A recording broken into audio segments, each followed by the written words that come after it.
In Columbia, Missouri, the Tigers look to put a tough loss behind them. This is the SEC on ESPN. Their opponent tonight, the Georgia Bulldogs, coming off of a home win against Alabama. Bulldogs and Tigers going head-to-head in conference action. Welcome courtside, everybody. I'm Tom Hart. Sean Farnham will be with us in just one moment. These two teams go about it a little bit differently. Missouri top 20 offensive efficiency, Georgia top 20 defensive efficiency. What they have in common, a pair of seniors that lead them. For Georgia, it's Yante Maten. He leads the league in both points and rebounds. For Missouri, it's Jordan Barnett, coming off of a career-high 28, including 6 threes. But Maten looks to be the class of the league. Maybe he's the player of the year. And Sean Farnham, he seems to have gotten better each and every year. Yante Maten as a freshman, Tom, he plays a backup role behind Jurasek and Thornton. It was mainly down here on the block. But as he got older, he stepped further away from the basket. Jonas Hayes and Mark Fox took a 3-star prospect out of Michigan and turned him into a 5-star. Each year stepping him back further and further away from the basket. And now Yante Maten, last time out, number 1, made 4 3-pointers right from here in the first half against Alabama. It's a big part of why he's continued to improve every single year. Doesn't have his back to the basket as often as he used to, but he did just in with Sean Farnham behind him. This is a series that lately has been dominated by Georgia. Missouri won the first 4, including a buzzer beater in the NCAA tournament. And Georgia has won 6 in a row. Great crowd on hand tonight in Columbia. Thanks for making it back courtside. This is going to be a lot of fun, Carson. I think so. You look at both these two teams, and they have high expectations of making the NCAA tournament. There's a premium on winning games on the road. And when you drop one at home like Missouri did on Saturday against Florida, you've got to pick it back up, and you've got to find out the makeup of this team mentally. And we're going to see that early in this game. Jontay Porter gets his first start of the season. Missouri goes inside of the freshman, and he converts. He's noted for his pick and pop three-point shooting ability. We saw that a ton against South Carolina. But as he continues to round into form in his game, I just think his upside is so big. He's got such a great feel. Georgia looks to get it inside to Derek Obede, and he's able to convert. Let's talk about a player that is starting to pick up the pace. And when you look at Georgia and you're trying to figure out, okay, how have they improved? Where have they gotten better? Yante's been great all season long. But players like Obede stepping up their game has made a huge difference for Mark Fox. Missouri's been a great three-point shooting team this season, but Jordan Geist couldn't convert. And now Georgia on the run. And Rayshawn Hammonds lays it in.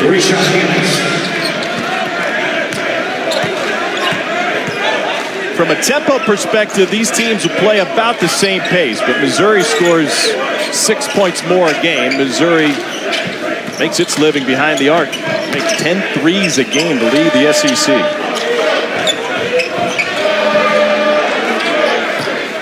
Jeremiah Tillman.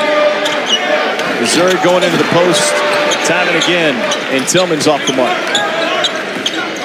Big thing for Tillman is going to be avoiding foul trouble. And obviously a big discussion point around Columbia, Missouri has been the number of fouls that have been called on him. And I think Coach Martin had a right to be upset. In the last couple of games, Jeremiah Tillman has taken some fouls that I think are questionable at any time. And when you take a player like Jeremiah Tillman out, and the way he's been coached by Coach Martin in his first season here at Missouri is to continue to be aggressive and continue to do things the right way. And they believe in what they are teaching him. And he has not changed and adapted and tried to play passive, because Tillman is an aggressive player. He's fouled out of each of the last 2 games and has played a combined 19 minutes in those contests. Jontay Porter, local product.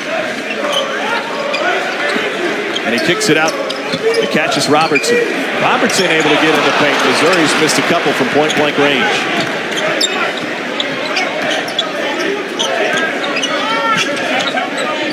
I go back down to Derek Obede early in this game.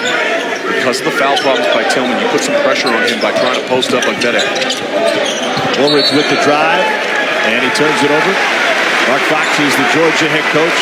Heartbreaking season last year for Georgia. So many close losses kept him out of the NCAA tournament. He's in his 9th season as the head man in Athens.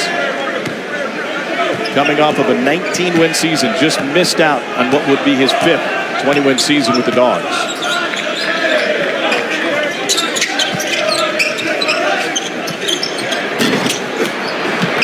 Missouri's missed each of its last 3 shots.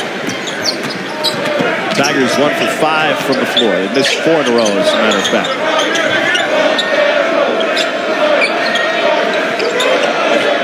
Maton for 3, and he left it short.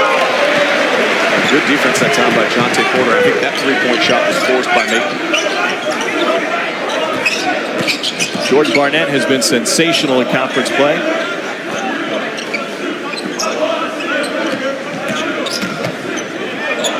And here's Jontay Porter. Both of these bigs, 4s that can stretch the defense if they can knock them down. So that was poor defensive coverage that time, actually, by Yante Maton. He was very slow in getting back to Jontay Porter, and Porter's more than comfortable in that pick and pop scenario. You mentioned it off the top, though. Maton, #1 in the conference in points per game and rebounds per game. On the season, he has just been the focal point, and it started before the start of the year. Beautiful look inside, and Porter came up with another block. Missouri takes it on the inline. It'll stay this way. As you think about Maton, preseason conference player of the year.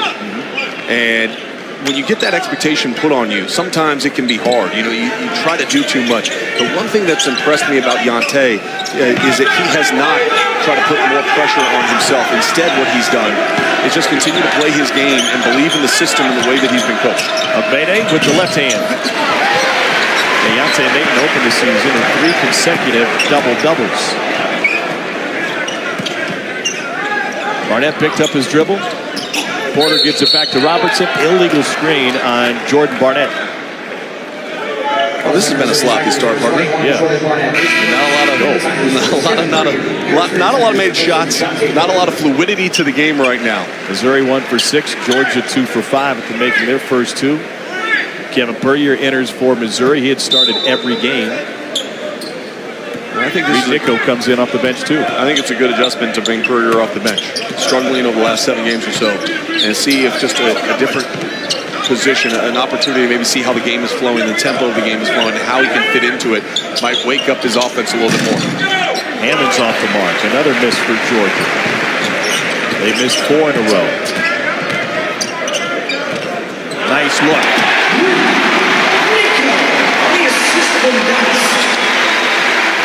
Reed Nicko with the bucket. Missouri's tied it at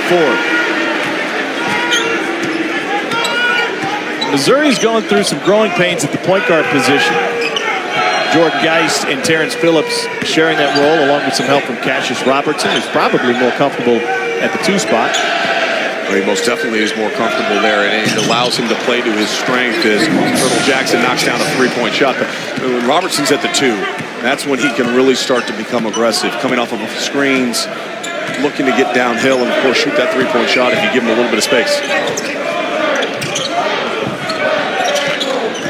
Puryear will take it to the paint.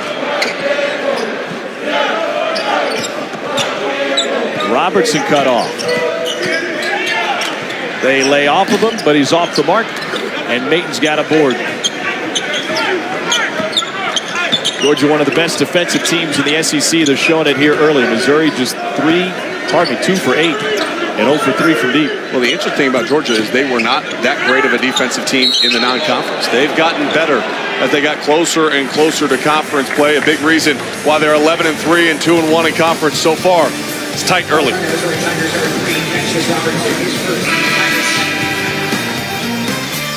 Try Degree Ultra Clear Black Plus White.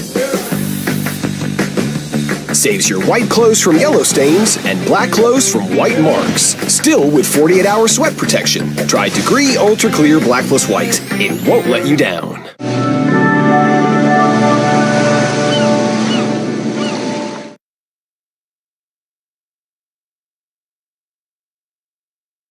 The NBA on ESPN. Basketball battle. Durantula, the Greek Freak, tonight at 8 on ESPN. Whenever Blue Bloods face ranked road tests, it's gonna be a blockbuster. The most passion, the most intensity, the highest level of excellence in college basketball. First, this team has aspirations to win a national championship. This is a young Miami team that grew up a lot then. This league has belonged to Kansas. They know what the press does for this team. This place is rocking. This is a Sonic blockbuster. Duke Miami at 7 and Kansas West Virginia at 9. Monday on ESPN. Trying to figure things out after that bad loss to Ohio State this weekend. Meanwhile, bad loss for Missouri at home when Chris Chiozza stole one. This was at the very end of the game on Saturday. Missouri was trying to protect its home court, and the SEC is going to be so competitive this year, Sean. You can't afford to give up a home one, and the Gators just flat stole that one. No, they did, and to me, you look at Chris Chiozza, he did such a tremendous job helping off and then reading the play. And heartbreaking fashion to lose a game like that on your home floor. But remember, too, it was a tie game. Worst case scenario, and this is where Missouri's got to improve in the rest of the season, is understand that scenario. Worst case should be that you go to overtime.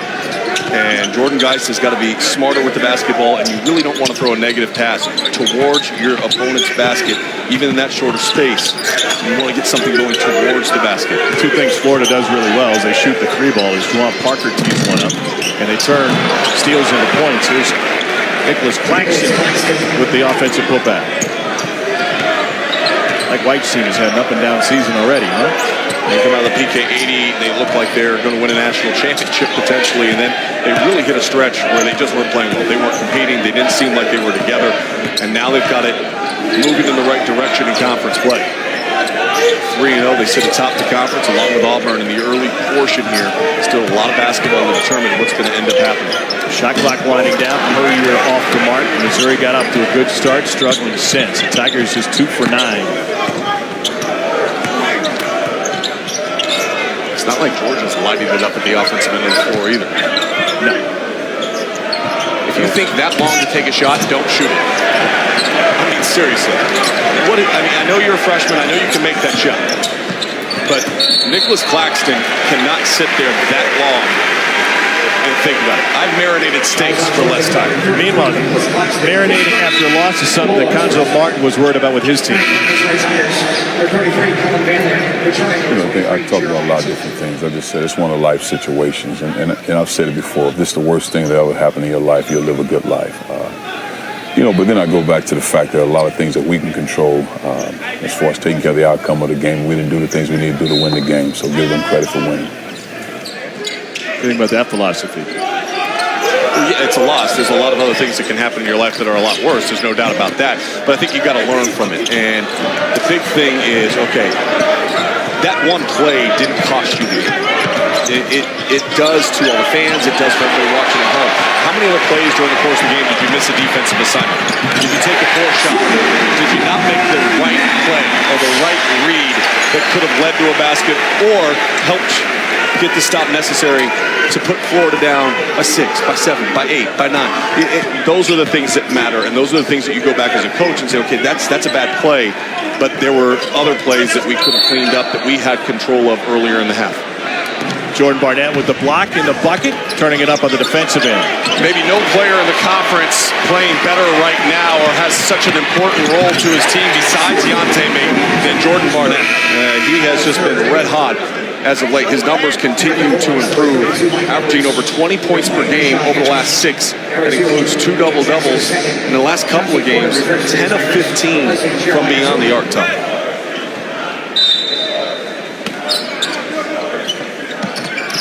You know what might help get over a loss like that is when you receive a text from a 3-time Olympic gold medalist. That's what happened with Cuonzo Martin. Jackie Joyner Kersey sent him a text. She knew that he was not only upset with the loss, but with the officiating as well. She's from East St. Louis. He's from East St. Louis. They know each other very well. She sent him a text essentially saying, hey, keep your head high. Here's Cullen Van Leer trying to go baseline. And he stepped on the end line. Cuonzo Martin is a fantastic basketball player growing up in East St. Louis, a land of some fantastic athletes. He grew up idolizing Larry Bird, and he played with a good friend of ours, Alfonso Ellis, who had the call earlier tonight on the Duke Pitt game. East St. Louis is such a vital part of this program's success long term. Oh, speaking of Missouri, just across the river on the east side, plenty of local talent. We'll touch on that when we return, including a couple of stars from right here in Como. With the Capital One Venture Card, you'll earn unlimited double miles on every purchase every day, not just airline purchases. Think about all the double miles you could be earning. Holy moly, that's a lot of miles! Shh.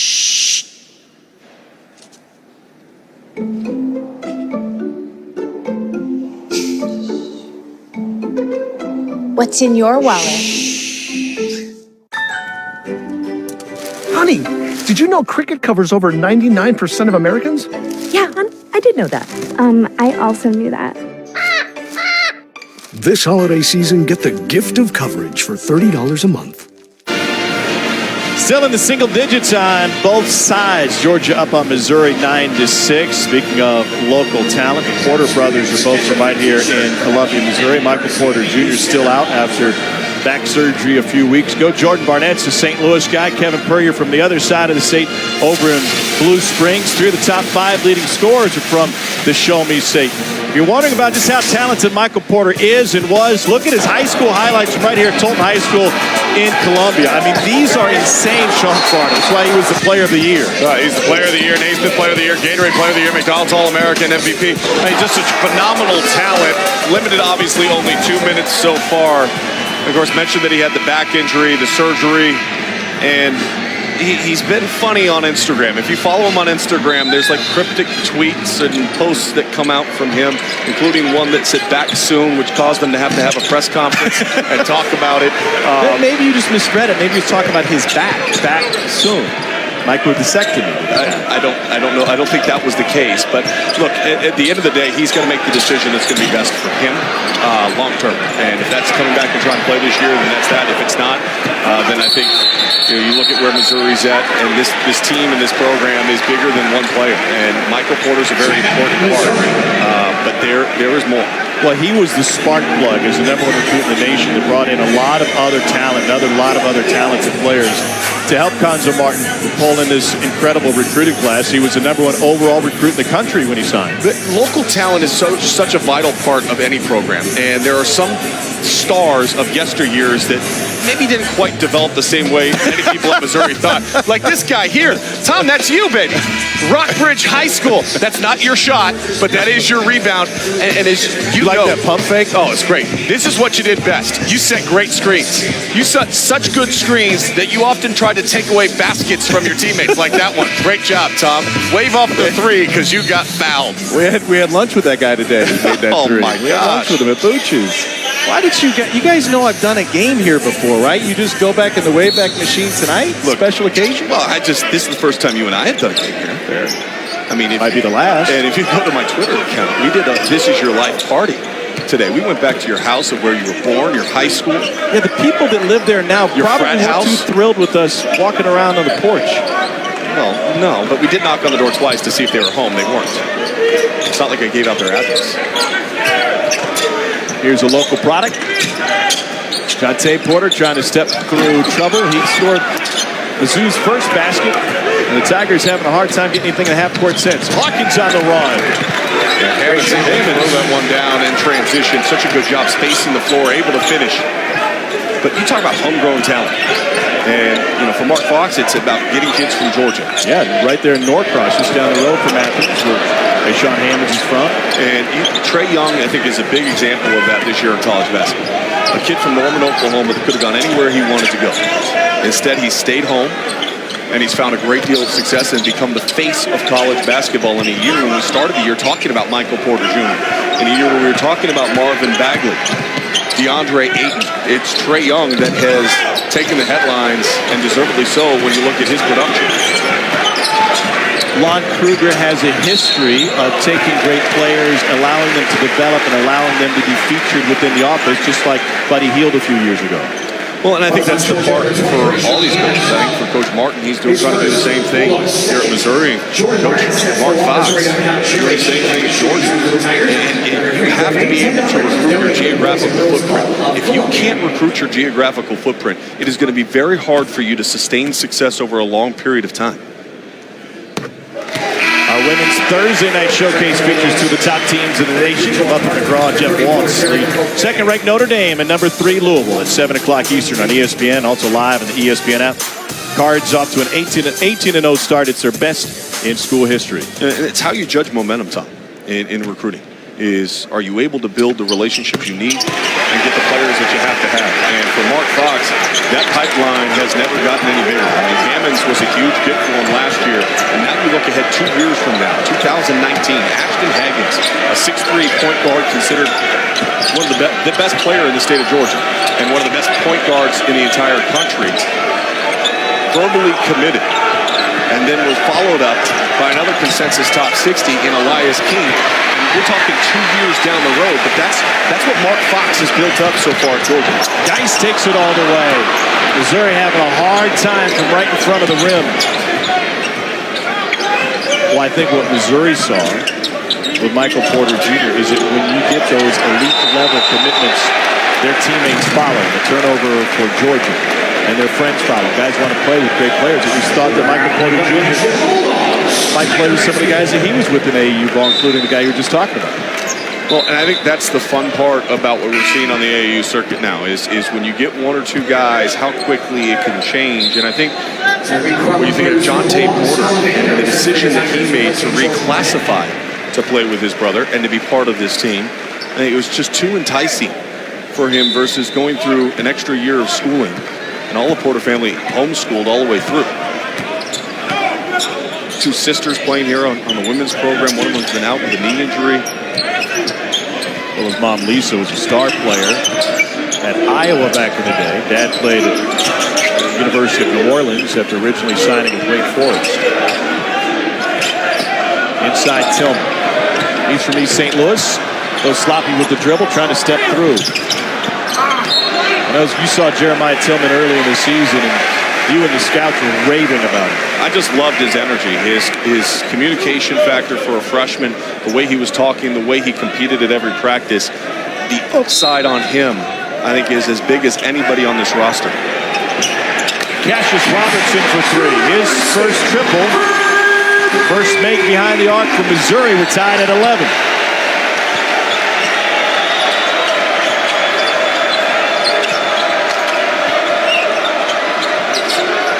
Jonte Mayton has yet to score. That was probably a walk. And he'll take a trip to the free throw line, drawing the foul on Jonte Porter. And Tommy, out of bounds underneath execution is a small part of the game that often isn't discussed. But what a poor job recognizing defensively where Cassius Robertson was. That wasn't even designed to be the first look. They've got a lot of action that was going to come to the ball side, but he was so wide open and nobody was near him. They just kicked it out to him. And when you're a 42% three-point shooter, someone better have an awareness of where you are out on the floor. 66% of his attempts come.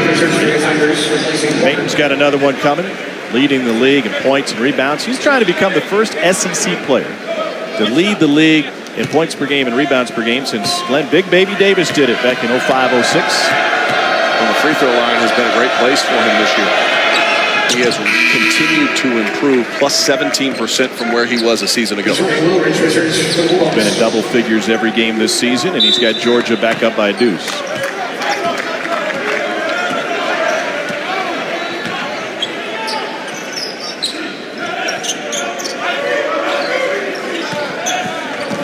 Robertson gets all the way in the paint and has it rejected. Abede with the slap away. Mayton leaves it for Crump.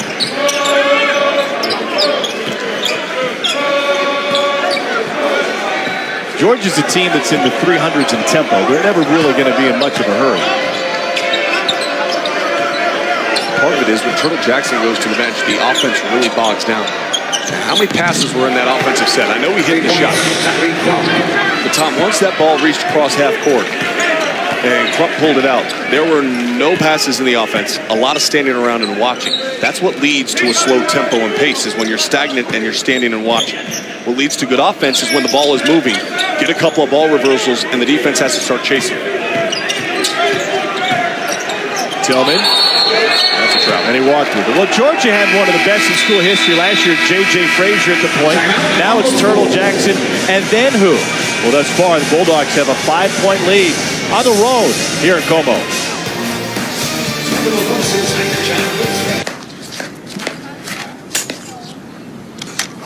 Off you go. Casual Fridays at Buckingham Palace? Surprising.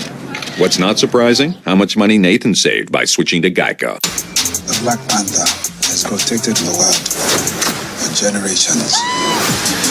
The war's coming. I'ma burn it all. This ends today. That's all that matters after they struggled this weekend. Saturday, we'll have a college hoops doubleheader coming your way. Number 21, Kentucky, goes to Nashville's West End to take on a hot-shooting Vandy team. That's 4 o'clock Eastern. Then 20th-ranked North Carolina squares off against Notre Dame. Both of these games part of our Saturday showcase, presented by 5 Hour Energy, and also and always streaming live on the ESPN app. An outmanned Notre Dame team right now that's banged up, coming off of what is a big loss tonight against Georgia Tech. They're without Bonzie Colson, they're without Matt Farrell. And if late game situations allow and you don't feel like getting back in defensive transition, you should be aware Rex Pfluger might get back and hustle a little bit more. Shouldn't you be talking to Syracuse when you say that? Yes, I'm just letting you know, scouting report awareness. Tillman gambled on it. Ogbede lost control, but Georgia comes out of there with it. Georgia's doing a fantastic job on the glass. They're +5 so far tonight. Mayton offers the screen. Tyree Crump. Nope.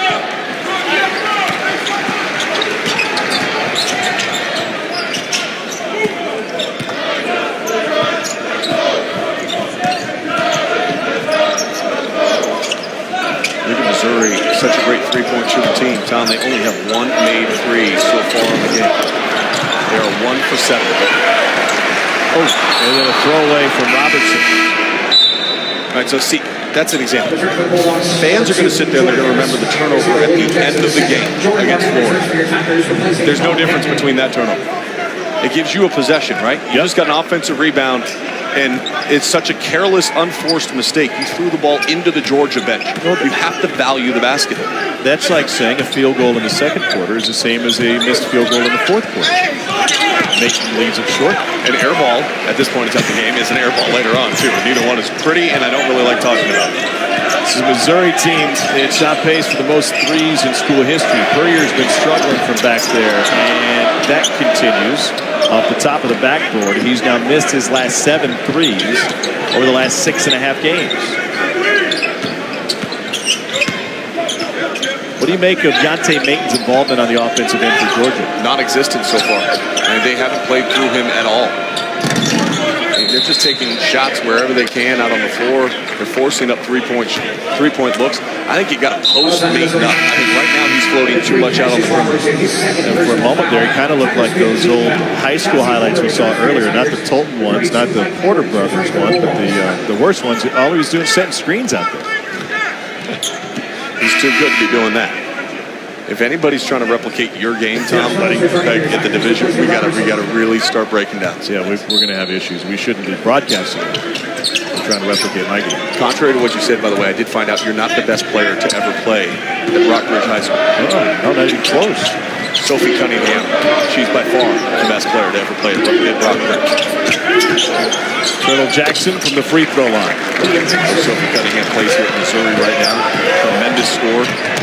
Big win against the defending national champ South Carolina this weekend, and Jordan Geist gets all the way to the rim. And that's one of the easiest looks we've seen from Missouri the entire game. Jordan Barnett had one early, and then Geist drives down the lane. Everybody hugging their man defensively. Poor awareness that time for Georgia in transition of where the ball was and how they were looking to attack. So Geist at the free throw line. Junior from Fort Wayne, Indiana. He went off in a game earlier this season against Green Bay. He scored 28 points in 23 minutes. And Geist has been pretty good with the turnovers. Obviously, there's the one glaring one, right? But 7 assists to only 3 turnovers since jumping into the starting lineup. There's a value of the basketball that is very important from the point guard position. Just do what you have to do. Yeah, that's what Conjo Martin wants. That's what Mark Fox wants on his side. That's what any coach wants, right? Well, just know your role and know what your strength is. And for Geist, it's shooting the three-point shot and just make the simple play. Colonel Jackson for 3. Oh, Missouri played defense for 24 seconds, and then Jackson dropped one on their head. Impressed right now with Georgia and the fact that Yante Mayton has not been involved offensively all that much at all, and yet they're still finding success. Nice rebound by Barnett. Terrence Phillips inside. I don't know that Missouri, outside of Porter's layup to start this game, but Barnett stealing layup, has made a bucket in the paint. Besides those two. They've only made one on the outside. Harris too strong. A lot of these misses too, Tom, they're not close. You can say that about both sides, That's right? what I'm saying, yeah. I mean, that last shot from Georgia was not pretty. Somebody leave a door open? Lick your finger. Do you feel a breeze? Nope. Try.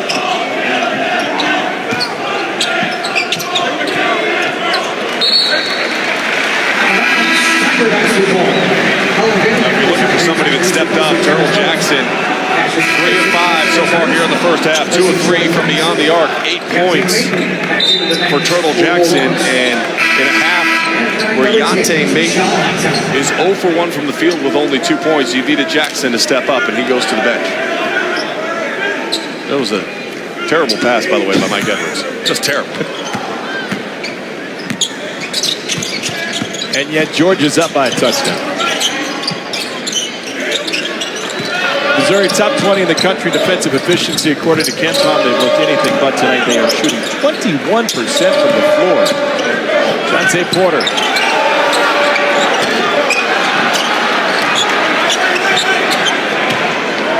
Tom, if this continues, we might consider running that Twitter video that I have for the next 2 minutes and 13 seconds. Somebody's got to get some flow and a rhythm to this game. Offense is all just one-on-one right now. You're not seeing great ball reversal. You're not seeing screens and coming off and finding somebody. This is the first possession where they've had multiple passes.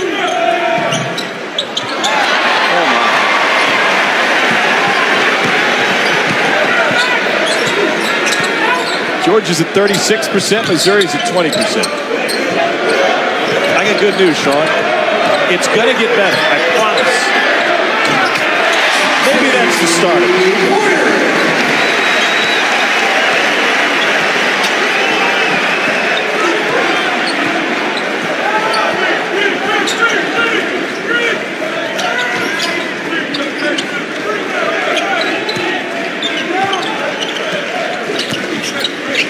Can't even describe it as a rock fight because the rocks aren't hitting anything.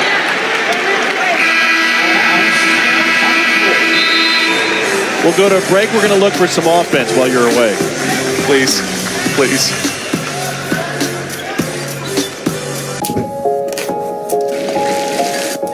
Every night in America, people make something for dinner. But some of us make something much more.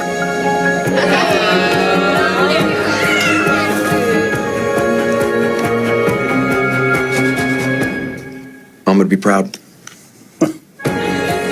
With Blue Apron, any night is a chance to see what cooking can do.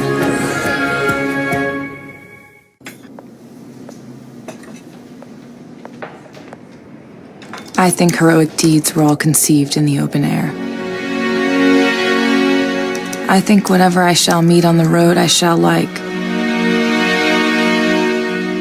And whoever beholds me shall like me. I think whoever I see must be happy.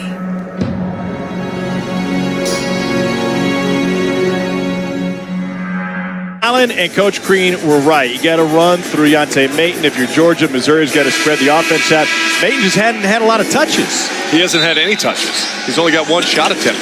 Good job defensively. Now, that was the first possession. They got down low to Ekbede, and they haven't really played through that. They've got a couple of looks out in transition, and then Turtle Jackson from beyond the arc. 32% shooting for Georgia. Now, normally you shoot 32%, you're like, man, on the road, we are in trouble. Absolute trouble. But that's 9% better than what Missouri's shooting, because they're shooting just 23%. This would be like if Red Panda didn't catch any of the bowls. Well, that might happen at halftime, because rumor has it you're tossing the bowls to Red Panda at half. And if you mess up Red Panda, I think the nation will turn on you. I am so thrilled. It's Red Panda season, everybody.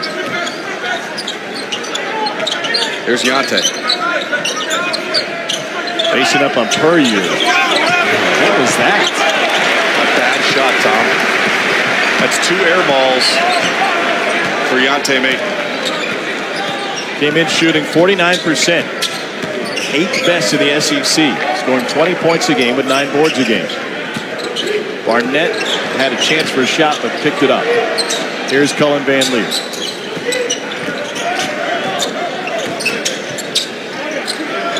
Shot clock is at 4. Robertson dumps it inside. Puryear, the southpaw, did not draw iron. Oh, for a shot clock violation tonight. Put that on the bingo card. All right, well, that's good. How about the last possession here? This is what's called settling, Tom. Good defense by Kevin Puryear. But Yante Maton didn't make him do anything. And as he went up, he can get all upset as much as he wants, but that's just good defense, and that's a poor shot. He didn't have elevation. He didn't follow through, and the percentage of that shot was very low. He's trying to shoot that shot to get a trip to the free throw line. You need to shoot shots that you feel like you can make. Drawing fouls is great, but making shots is a lot better. Mismatch now. Yep. You got to go. Go to the basket. Fades away on Robertson. And it will stay with Georgia this direction. Catches Robertson 6'3", Yante Maton 6'8". He allowed the double team to come at that. Plus the double team came on the high side. And utilizing some of his strength and his size ability. First of all, he should have been able to post up deeper in the post. Instead, he floated away from the block.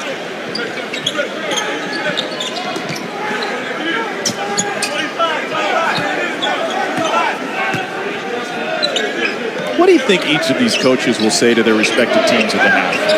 I think both coaches are going to be pleased with their defensive effort. I mean, Jordan Barnett hasn't done a lot. Yante Maton hasn't done a lot. So the two guys who are number one on your scouting report haven't done anything. And Derek McBede just dribbled around in a circle for 10 seconds and threw it up and it goes in. There's a high percentage look. Jonte Porter above the rim. We got back-to-back baskets, Sean Farnham. I didn't go back to your part. A timeout by Mark Fox. Not happy with the transition defense. Maybe a little bit better offense going on.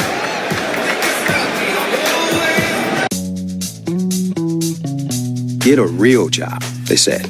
Wear a tie, they said. Press your slacks, comb your hair, shine your shoes, they said. Get in someplace and climb the ladder, they said. You don't have to like your job. Well, that's why they call it work. Yeah, they said a lot of things. That doesn't mean you were listening. Finally, there's a tax filing system built for the way you work, backed by our personalized deduction maximizer and our 100K accuracy guarantee, all from TaxAct. I can see a lightning.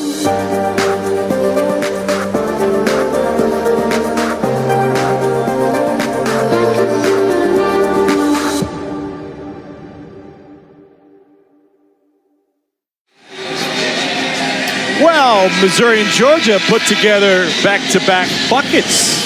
Something to cheer about. This is Obede working the entire lane. Wile E. Coyote losing control and then just tossing it in and sliding into the bench. When Obede goes to the bench, guess who he's supposed to be guarding?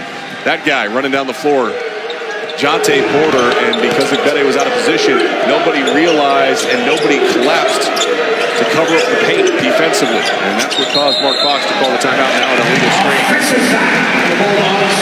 Thanks to Obede. Missouri's season low for points and a half, 19 against Utah. First road trip without Michael Porter Jr. Georgia surpassed their low by a bucket. Robertson rejected from behind. He had it stripped by Claxton. Missouri got it right back. Geis lays it in. Well, you make a good play and then you just throw it away and you allow Geis to get the finish, and this game's getting tight going to the half. Not a lot of energy in the building. It finally gets the fans up on their feet.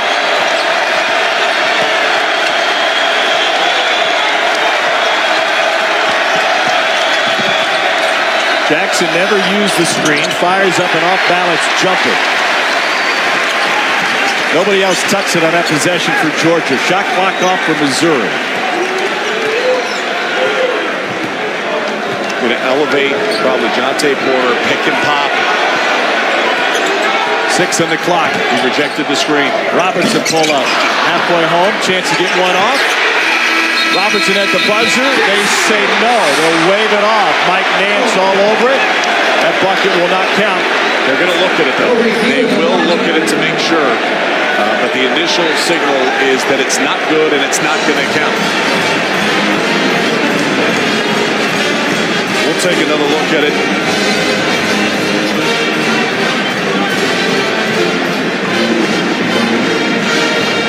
Still in his hands? Still in his hands.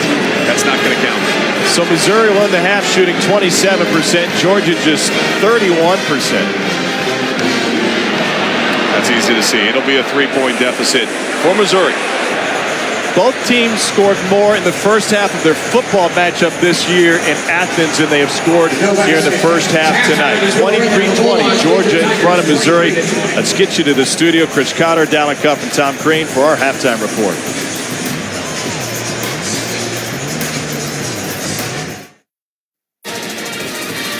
Welcome back to Mizzou Arena. This is the SEC on ESPN. Low scoring first half. Tigers with 20 points. The Missouri football team, Sean, scored 21 points in the first half 8 times this season behind Drew Lock. Tigers trail here 23-20.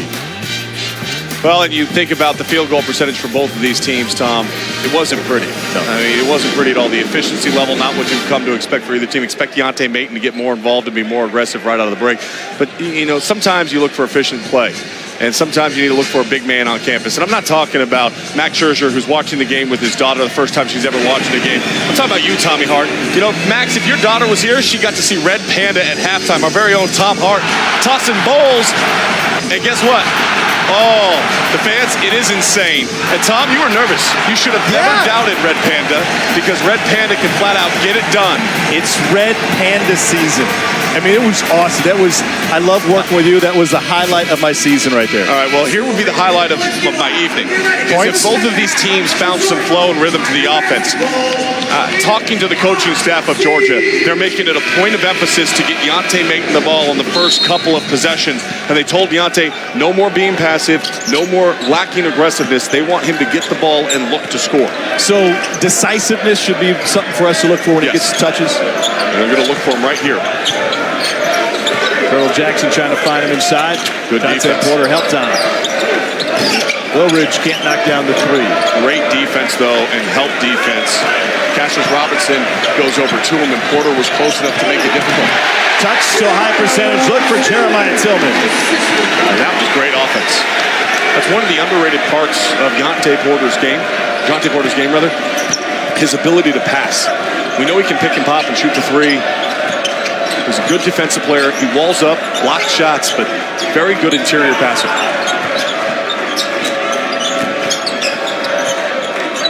Here's a touch for Maton. Big on big. And Maton draws a foul on Porter. That's his second. That previous possession, a really good offense. Watching the open floor. Quick pass over the top. Derek Agbede has to slide over, and when he slides over to help, that means no one's on Jeremiah Tillman, who's able to finish. Here's Deontay Maton at the free throw line. 83% of the season. Preseason, I should say. First team all-conference. Preseason all-American. And those kind of accolades. You think about Max Scherzer, who's watching this game. He's got his baby daughter dressed up in the Mizzou onesie after his playing time here at Simmons Field. 3-time Cy Young Award winner. Getting ready. Pitchers and catchers reporting soon. Crazy how fast the calendar year comes to turnover, and we get obviously already in the heart of conference play in basketball. The NFL's coming to a close, and pitchers and catchers start reporting.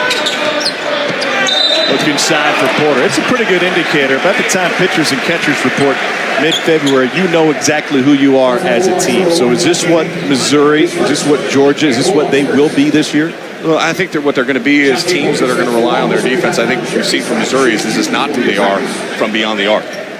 1 of 9 in the first half is not what we've seen consistently by the Missouri Tigers. They've been one of the best three-point shooting teams in the conference. They are the best when it comes to made threes per game. And when you think about Georgia, you look at their ability. They struggle to score at times. It is who they are defensively. So what you've seen as far as sometimes slowing down the pace of the game, taking away the first and second options of your opponent's offense, it makes things less comfortable for them, and subsequently, it's a lower percentage shot that they often come out with.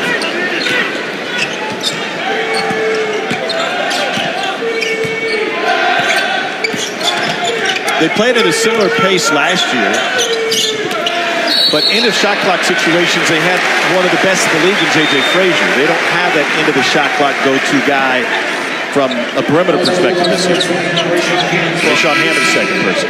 And that's where you look for a guy like Turtle Jackson to continue to assume control. And he's never going to be a J.J. Frazier type player, but he is the type of player that can facilitate for others and or find a shot for himself.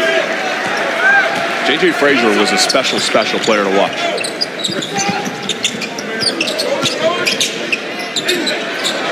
Nice look. And a big-time finish for Jeremiah Tillman. And again, forcing the defense to have to move. They vacate spots. Geist doesn't panic. Instead, he delivers a great pass, and Tillman able to finish.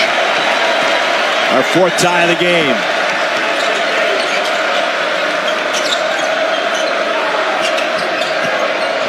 Jordan Harris, wide left.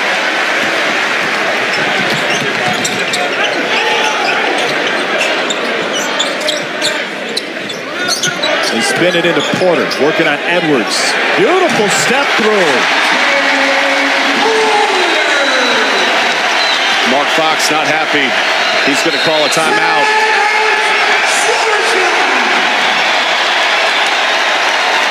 They're looking for a rhythm and flow offensively. The last two possessions for Missouri have been a picture of beauty. A little screen and roll. No help coming over. Mike Edwards, where are you going? Who are you guarding? You give up the dunk underneath, and then Mike Edwards gives up the up and under to Porter.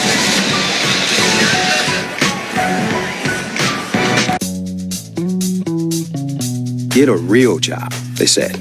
Wear a tie, they said. Press your slacks, comb your hair, shine your shoes, they said. Get in someplace and climb the ladder, they said. You don't have to like your job.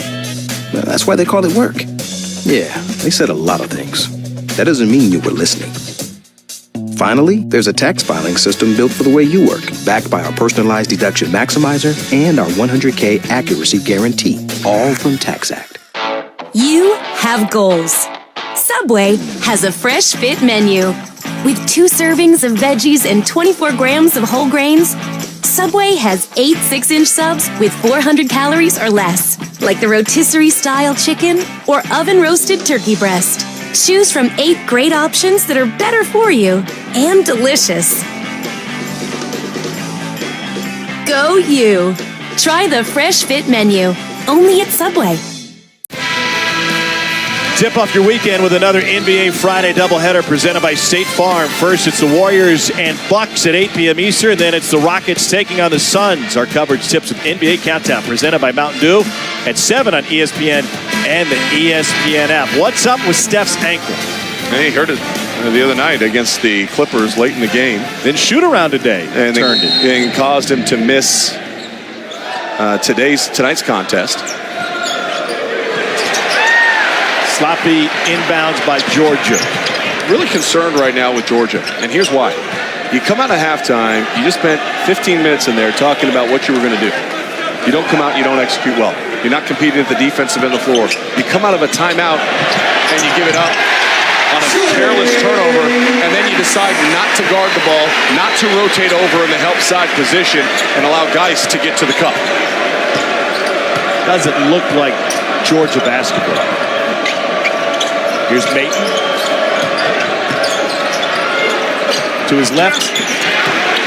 Too strong. At least he's getting touches this half. Missouri's getting a lot of touches inside. Another bucket for Tillman. Well, they're just pulling away in this game. They've made it a point of emphasis to get to the rim, and they're getting there every single possession right now, Tom. It's an 11-2 Mizzou run.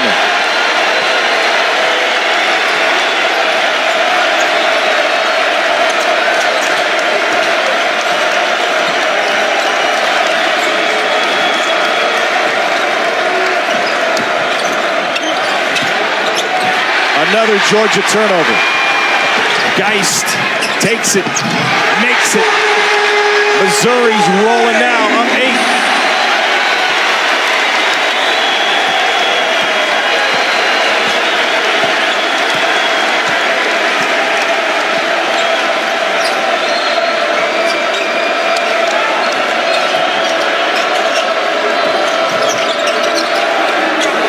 A challenge 2 gets turned away. Jawan Parker left it short. good decision by Geist to pull it back out and try to reestablish the offense. Missouri made 8 field goals the entire first half. They've already made 6 in the first 4:20 here in the second half. Barnett shooting with confidence. Maton running forward, got to give him to him. Maton with the left hand. Harris was late getting it to him. Could have made that a lot easier on Yante Maton, but the first time Maton's had a good look. Defensively, an outstanding effort so far by the Missouri Tigers on number 1. That was the first field goal of the night for Yante Maton. Most of his points have come from the free throw line. Geist turns the corner. Mayday finally finds it. Turtle Jackson out front. And it's taken away by Jonte Porter. Open floor foul on Maton to stop the breakaway. It's Maton's second. And Missouri has a 6-point lead. They found the offense in the locker room.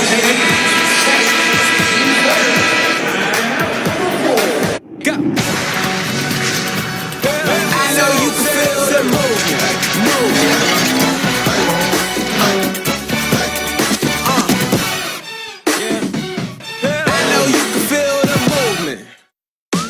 When spicy cravings are calling, Wendy's Spicy Chicken Sandwich is the answer. It's a tender breast of chicken and a secret mix of fiery spices that'll be burned into your mind. So if you're in the heat of the moment, grab a Wendy's Spicy Chicken Sandwich today. We got a good one, baby. Call your friends up. 4 teams, 2 conferences, 1 blockbuster night. High-level college basketball here. What a fun night this is going to be. Monday on ESPN. Miami, Kansas, West Virginia. This is a West Virginia team that nearly lost to Missouri early in the season. Tigers having a hard time to close out what could have been some big wins. West Virginia and Florida had them both within their reach. West Virginia lost to Texas A&M. Texas A&M 0-4 now in conference play. Billy Kennedy's team really struggling.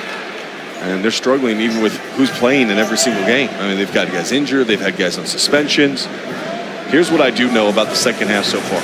Georgia's coaching staff said they wanted to get the ball down low. They wanted to score points in the paint, and they wanted to get it to Yante Maton. He's had 1 run out where he was able to score in transition. That's the 2 points, 2 of the 4 points that they have so far here in the second half. 10 of the 13 by Missouri have been in the paint. They are the team that's been much more aggressive. They are the team that's forcing turnovers, creating run-out opportunities off of it. Very impressed right now with Missouri and the way that they've approached themselves coming out of the locker room. Mike Nance and Lamar Simpson discussing something with the scorer's table. And they're going to go to the monitor.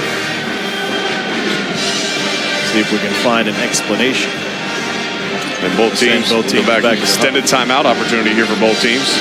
Maybe here's the thing. I don't know if Mark Fox wants to see his team right now. Well, he doesn't want to continue to see Missouri scoring in the paint. So this gives him more of an opportunity to maybe disjoint the momentum and the rhythm that they had. Anytime the game slows down, it does a disservice to the team that's playing the better basketball. And right now, that's Missouri. And Missouri's had a fantastic second half. 6 of 9 shooting in the second half, while Georgia is just 1 of 6.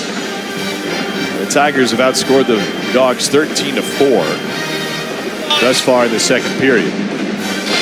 Now remember, the review process, it goes back to the home offices in Birmingham where Terry Moore, the longtime NCAA official, kind of helps in review. And what they were looking at... Collaborative review process. And what they were looking at there was a timing issue on the possession and what was going on with the clock. They just wanted to make sure everything was right. And now we're ready to go. Everything's right. Red Panda caught all the bowls. I mean, what else is there tonight? Krupp lost his footing. Able to recover. Here's Porter. Terrence Phillips. Single digits in the shot clock. Puryear going hard on Edwards. And Mike Edwards gets whistled for a personal foul, his first. You look at Jonte Porter and you say, hey, how does he impact the game? And they're not the same player, so I'm not trying to compare them directly, but he has a Luke Cornett kind of impact on the game. A big, tall player that is very comfortable shooting the ball from the outside. It really helps him force spacing. Jordan Barnett hits his first triple. As shot blockers, he and Cornette are different, though. Cornette got a lot of his block shots from the help side defense. And that's why I say they're different players. Offensively is what I was focusing on, is their ability to space you on the pick and pop and kind of how it creates mismatches and opportunities for teammates. Terrence Phillips dives after it. Numbers for Missouri, but then Edwards commits the foul. Great hustle on the Missouri side. It's a second personal on Edwards in the blink of an eye.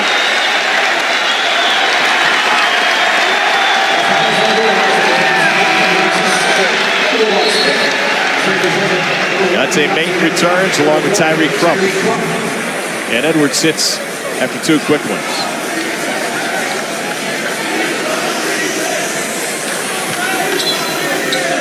So poor shooting coupled with careless ball control has been a great recipe of success for Missouri. 11 turnovers tonight for Georgia and just 1 of 6 shooting since the break. Missouri's 9-point lead is the largest lead for either team tonight.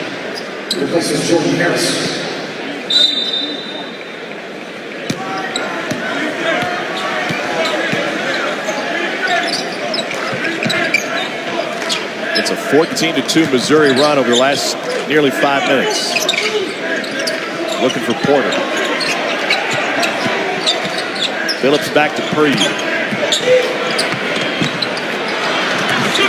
Terrence Phillips tracks down the loose ball. And we've got a jump ball. Possession will stay this way with the home team. And Terrence Phillips, his hustle, his energy, and his effort being applauded by this crowd. He dives on the floor for a loose ball. That time comes on in and ties it up and gets amongst the trees as the guard. And again, he's the type of player. Do you need a lot of offense out of him? No. Do you need him to be a tough, hard-nosed defensive player? Do you need him controlling and passing the ball and finding the open teammate and getting your offense into a flow? Yes. Missouri team that lost a point guard this week, Blake Harris, who was a top recruit, transferred. He will land at North Carolina State.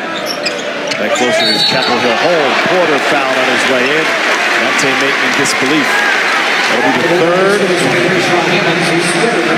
on Maten. Or pardon me, they're going to give it on Hammonds. It's a third on Hammonds. Jontay Porter, one of 4 players in the country.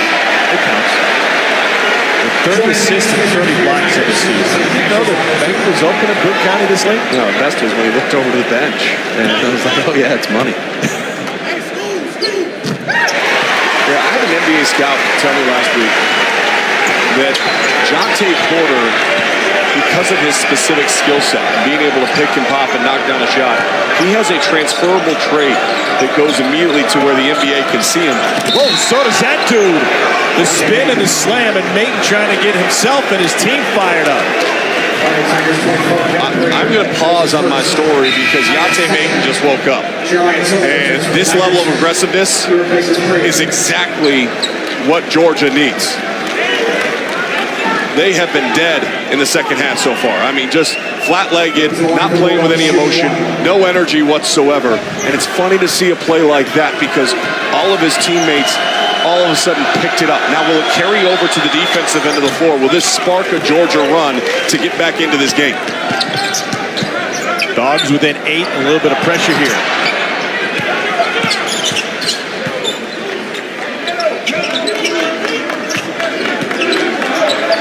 Zone defense by the Bulldogs. Banging inside, and Missouri answers with their big, Jeremiah Tillman.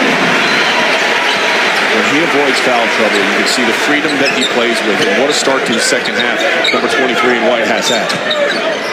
Get the ball back to Yante Maten right now.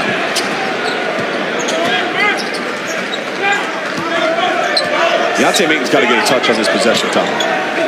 He wants it up top. Great spacing, yeah. Claxton able to knock it down anyway. He's got 5. That's poor spacing. Both bigs actually elevated up. They were standing 4 feet away from each other. Wow. Didn't need the pump fake. Maten with 1 block, and then Tillman finishes. 8 points in the second half for Jeremiah Tillman.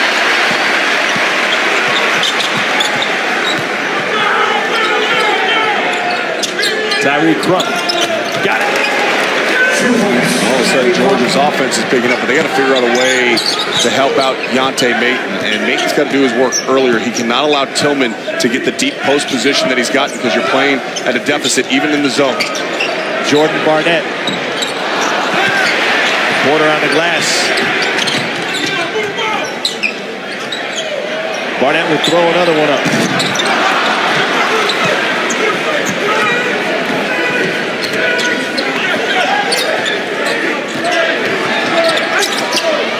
The bounce to Parker. Got Geist in the air. The foul on Terrence Phillips trying to block out Yante Maton. Well, Missouri here in the second half, they've been attacking the rim. They've been aggressive, continuing to feed the paint. The Tigers are going to continue to look to get aggressive underneath, but Yante Maton with the finish. Can he get the Bulldogs back in it?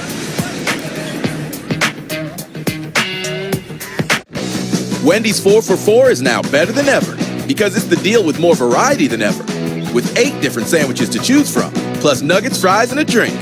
So choose a double stack, or the crispy chicken sandwich, or a grilled chicken go-wrap, or the junior bacon cheeseburger, or any of these others.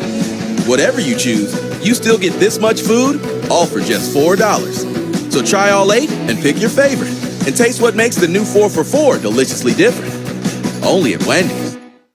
We make pop-up cards. We started with 2 people. Today, we're 400. With Office 365, we can all stay connected. And 3D and PowerPoint shows clients exactly what our cards look like. Seeing people's reactions makes it all worthwhile. So Missouri with a 42-35 lead on Georgia. Tigers really turning it up offensively. In the first half, they've hit 56% of their shots since the intermission. And Tom, everything going to the paint, everything being aggressive. They made 2 of 13 from beyond the arc so far in this game.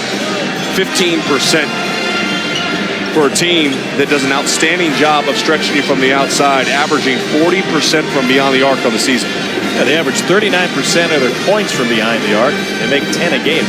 I went back and looked at the box score from last year between these two teams. The last time they met, under Kim Anderson, Missouri shot 36 threes. They went 6 for 36. Talking to Terrence Phillips about it, he said, yeah, man, I looked at the box score too. He goes, I can't believe I took 12 threes. I thought I took 12 shots. Phillips made a few. The rest of his teammates went 1 for 24 from 3. This is a much different Missouri team on the offensive end. The offensive efficiency is in the top 20 in the country. This is a much different arena. Indeed. Same building. Students are not in session, and yet you still got a pretty good student section on the end line. Obede rattles one home. I was in town for the Missouri-Tennessee football game back in November, and I came to the Iowa State game, the first game of the season, and this place was packed. It was the same atmosphere that I saw in the last Missouri-Kansas rivalry game in this building. That's how excited people were in this state to come see this team. It hasn't waned. Even without Michael Porter, when you look at how Missouri has played, they've played like an NCAA tournament team all season long. The SEC is having a remarkable year, Sean. Half the conference has been ranked already this season. Auburn's having a sensational season. Florida's undefeated in conference play. Kentucky is going to be Kentucky again as Hamlin splashes one down. But I've always thought, and maybe I'm a little bit biased, but for Missouri and Arkansas to be top 25 programs, it changes the perception of this league because of the fan bases that embrace the game. Well, obviously, both fan bases are extremely passionate, Tom, but I would also say this. You are at your best when your best are at their best. And that means Kentucky and Florida. When they're both playing good basketball, it helps elevate everybody else. Now, the difference is this. When you go out in November and December, that's your opportunity to make a statement as far as who you are as a basketball conference. Great steal by Robertson. He's got 5 straight.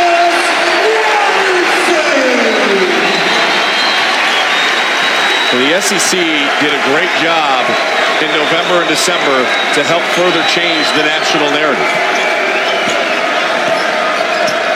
6 SEC teams in the top 30 of the RPI. Look at this Georgia team. They beat Marquette at Marquette. Ask Seton Hall how difficult that is. How many teams have more top 50 wins in Georgia? 2. Purdue's 1, right? Yep. And that's what Mark Fox, continues to talk about. He challenges himself with his schedule. They beat a Georgia Tech team, full roster, by the way, when they played Georgia Tech. Georgia Tech most recently beat Notre Dame tonight. Last week, they beat Miami. And it's all about respect. And this conference has started to garner the respect. Joe Lunardi said that he thinks this will be a historic year. 8 teams getting into the NCAA tournament. I don't disagree with him, and I thought that way since the end of last season. Maton getting plenty of attention as we're triple teams him, and then Tillman ties him up. That's the second on Jeremiah Tillman. And Mark Fox knows the jacket is off. Not only is the jacket off, the sleeves are rolled up. Usually he gets serious and it gets real when the jacket goes flying. And now you have the sleeve roll up in. I think it's the next level of Mark Fox. That shows you the level of frustration that he's having tonight. Dare I ask what's next? No. The tie, probably. Georgia's got hot now. They've made 7 of 8. They've made it a 5-point game. And if Cassius Robertson hadn't gotten loose for 5 in a row, you're looking at a different outcome. Geis got tied up, trying to find some space against the zone. Robertson top of the key. How do you lose number 3 in the zone? Well, you don't communicate well defensively, and that's exactly what happened on that possession for Georgia. They got the ball in Robertson's hands, and it was a no-doubter. Turtle Jackson behind Obene's pick. Boom! Georgia keeping it going on offense. First field goal, second half for Turtle Jackson. Such an important game for both of these two teams. Missouri to shake off the home loss, in Georgia, if it wants to be an NCAA tournament team, which I feel that it is, they've got to be able to prove that they can win games on the road in tough environments, and that's exactly what this is against a very good NCAA tournament team. Robertson's got nowhere to go. Shot clock at 5. Geis recognizes. Step back 3. And Maton got his hands on it. It will stay this way. Grad transfer that has led Power 5 conferences in scoring for that type of player. Got loose, no hand up. Better be better than that. He makes 40% of them. We are the TV doctors of America, and we may not know much about medicine, but we know a lot about drama. We also know that you can avoid drama by getting an annual checkup. So go, know, and take control of your health. It could save your life. Cigna, together all the way.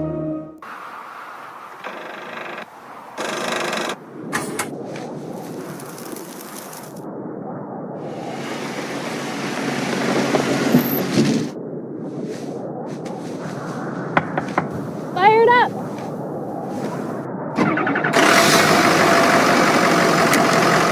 Duralast, proven tough so you can plow through winter.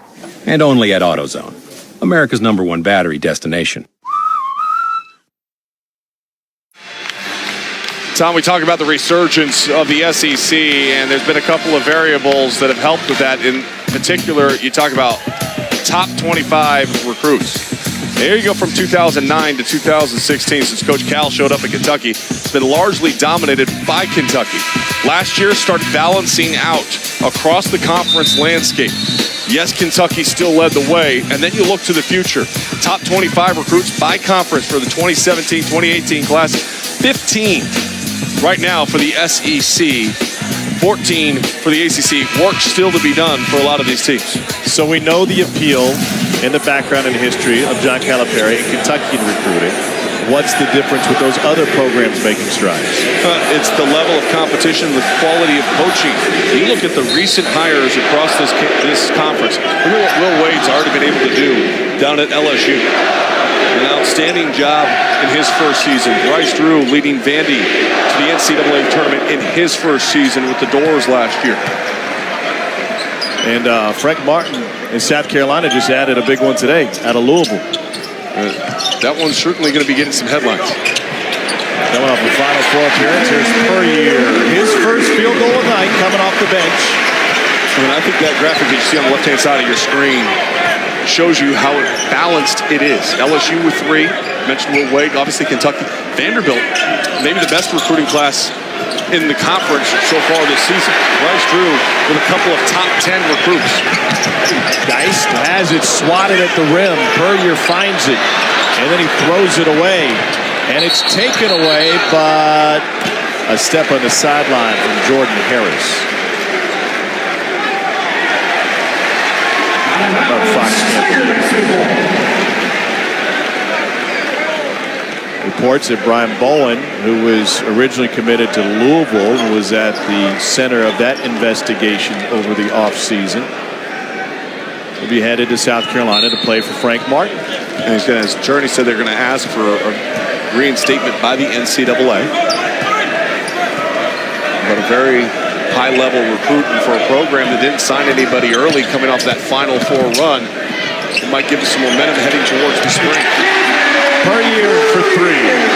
Maybe that gives Kevin Puryear some level of excitement. 0 for 6 from 3 over the last 6 games. Finally see one go in.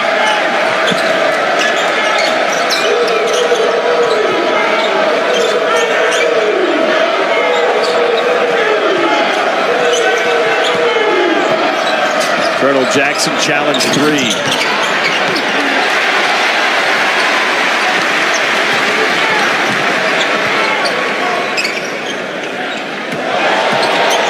Puryear. Wow.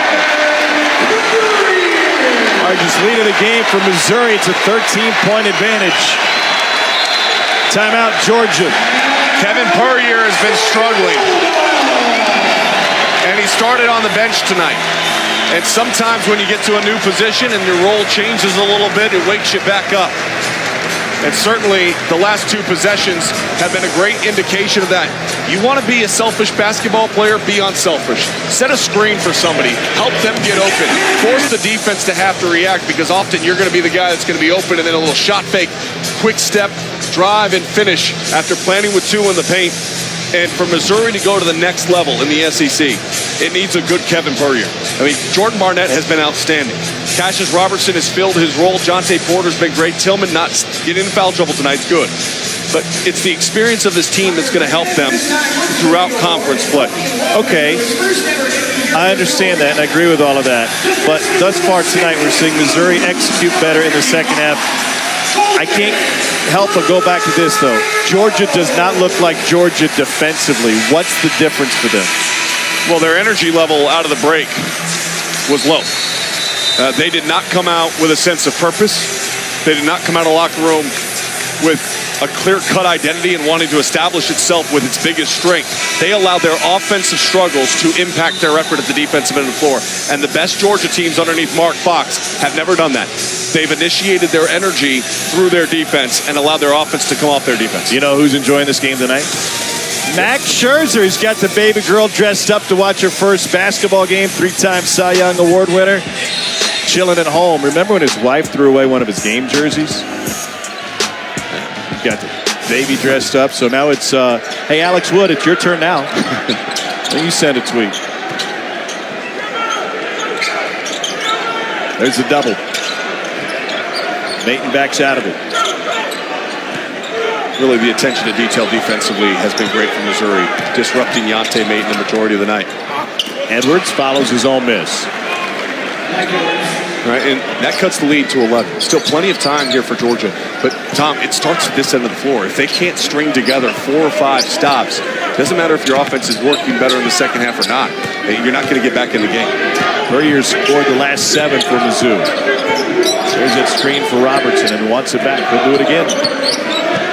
And he gets it back.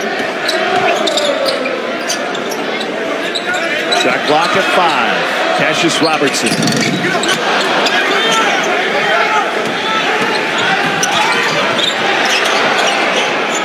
Tyree Truck left alone.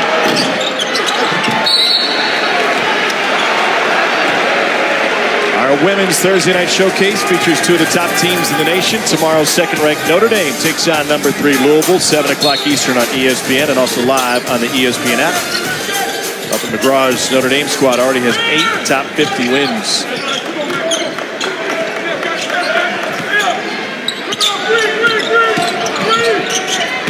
Maton.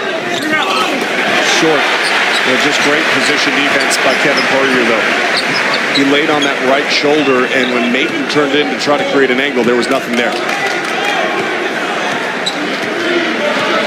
You got to be careful here if you're Missouri. You start slowing down this game too much. When they've been at their best, they've been rotating the ball and moving without the ball. Did a couple ball reversals. This is a stagnant offensive possession. Waited for it to wind down. Cassius Robertson took it himself, but it works. He's got 13. Matches the Missouri lead. You know, it's going to be really interesting in terms of style of play is when this Missouri team heads down to Fayetteville this weekend to take on Arkansas. And you and I will both be there for that game. Oh, you're going to be there? I'll be there with you. All right. Get the band back together. And Bud Walton Arena will be rocking for that game. Arkansas has had a tremendous season. I think they're kind of laying under the radar right now as far as SEC teams are concerned. But they got in the top 25, and they had a couple of road losses, and that's been a big bugaboo for Arkansas in recent years. Offensive rebound by Porter, and then Maton got in there to mix it up with him. Well, they called the foul against Hammonds. The effort, the energy on the side of the Tigers. They're up by 13, Tommy.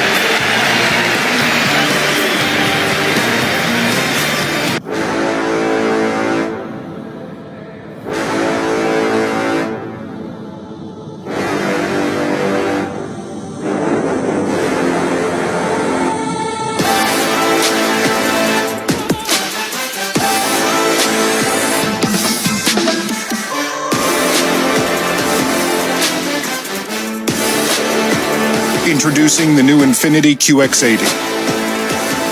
Infiniti, empower the drive.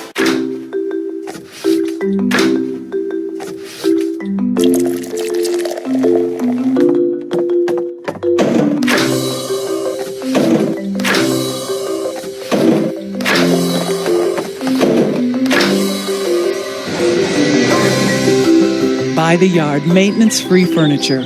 Comfort, elegance, and recycling combined. Call today for your free catalog or go online to buytheyard.net.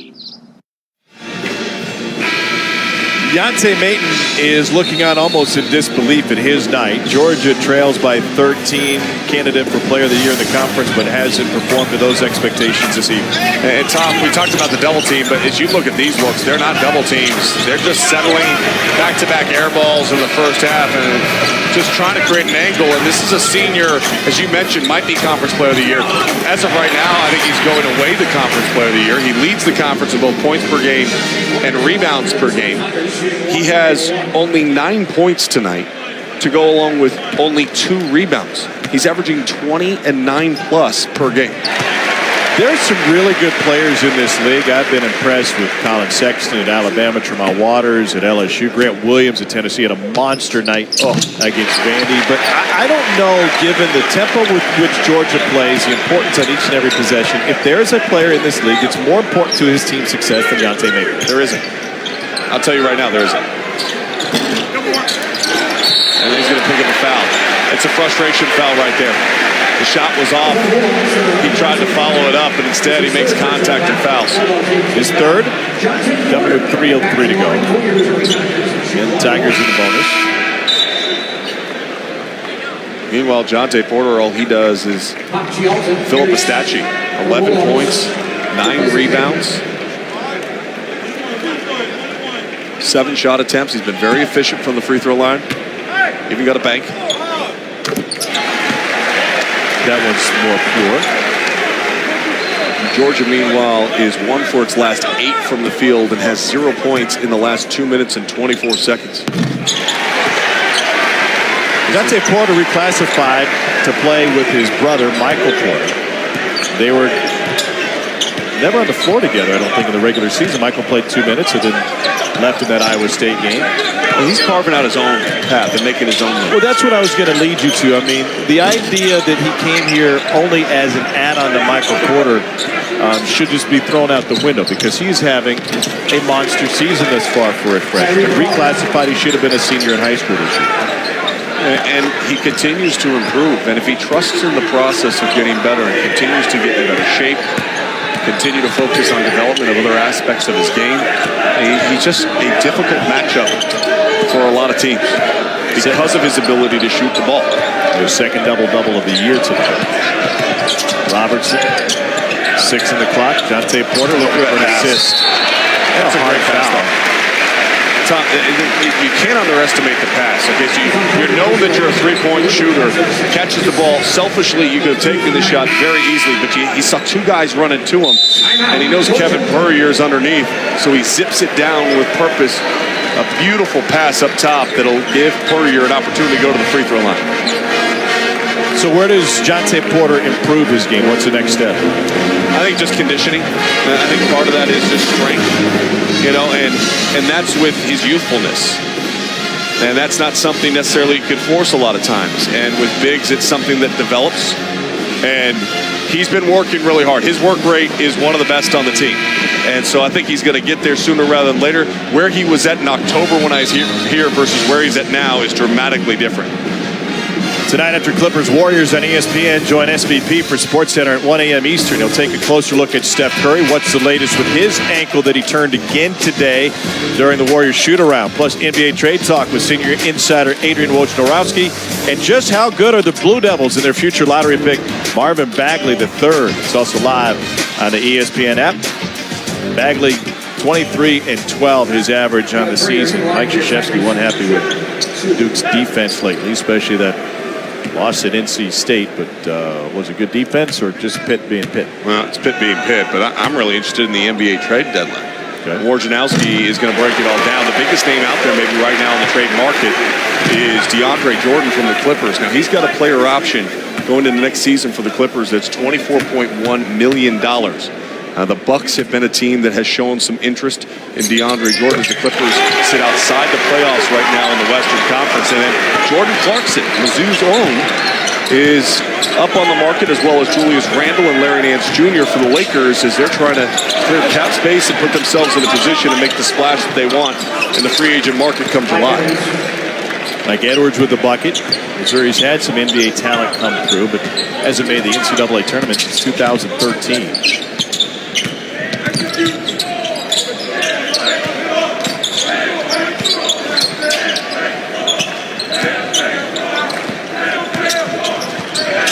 Thinking about Yante Maten's struggles, here's one of the things that we haven't talked about a lot tonight. Jordan Barnett. It's not like he's having an outstanding game, Tom. It's clearly not the numbers that we've seen as of late, but the depth and those stepping up around him have been the difference. Catches Robertson with the rebound. Robertson's got 13. Jontay Porter's got 15. Those productive players from Missouri on the offensive end tonight, a night where they shoot just 25% from three. Well, and Tom, look at the upcoming schedule for Missouri. At Arkansas, Tennessee back at home, then at A&M before they see Auburn. That is a very difficult stretch of games coming up for this Missouri team. The level of importance on this game to build momentum into that stretch was huge. And they came out of the locker room tonight, and they took the fight to Georgia. By the way, all of a sudden that Tennessee game on the schedule has a lot more meaning. What a huge win for Rick Barnes' squad with a monster second half at Vanderbilt last night. Preseason picks may have been a little bit off with that one. Had them at 13. I promise you, they're not the 13th best team in the conference. If you haven't watched Tennessee play, Admiral Schofield and Grant Williams, they have been putting in work as of late. Both of them with career highs last night.